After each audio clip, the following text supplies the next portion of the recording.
Yeah, Don.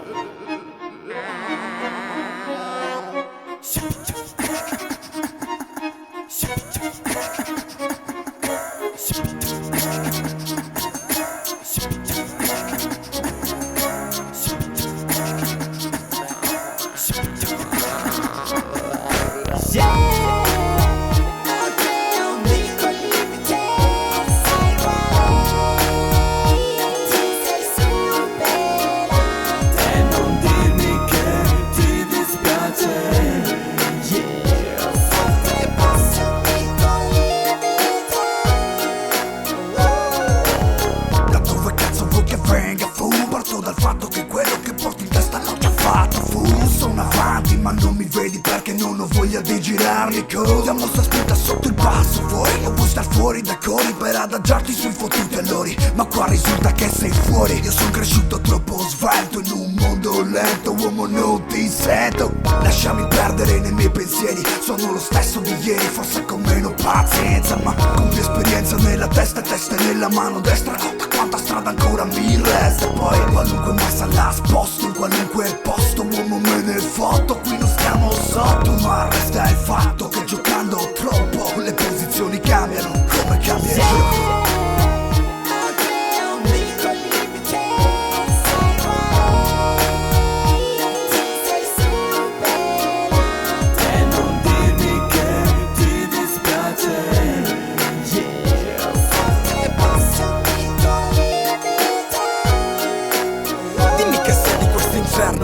Ogni tua posizione satura, saltata come i denti di chi sbarra troppo, chi non capisce il gioco. Spesso ci sbatte il muso, torna piangendo pretendendo risposte, ma sa che ha chiuso come il mio studio per le teste di cazzo. E il mio mondo è come tutto quello che c'ho attorno. Non puoi insegnare a tuo padre come si fotte le conoscenze adatte per ste fresche.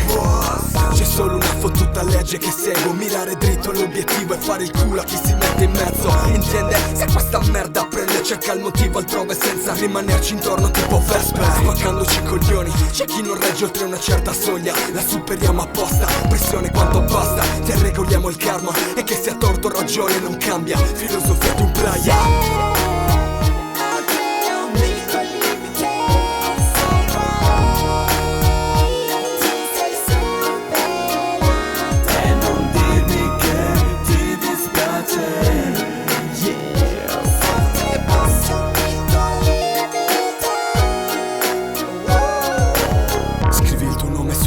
Non guardarti indietro, non è alcun limite in sto mondo, solo con te stesso. Il tuo obiettivo è la risposta, ogni tuo quesito, la strada è solo di passaggio, tutto il resto è scritto. Non puoi concederti rinuncia in sto gioco. Chi fa il morale succube parli e fraintende inutile. Pertanto goditi quello che la vita ti ha dato. Uomo il destino è tua immagine e somiglianza perché l'hai creato.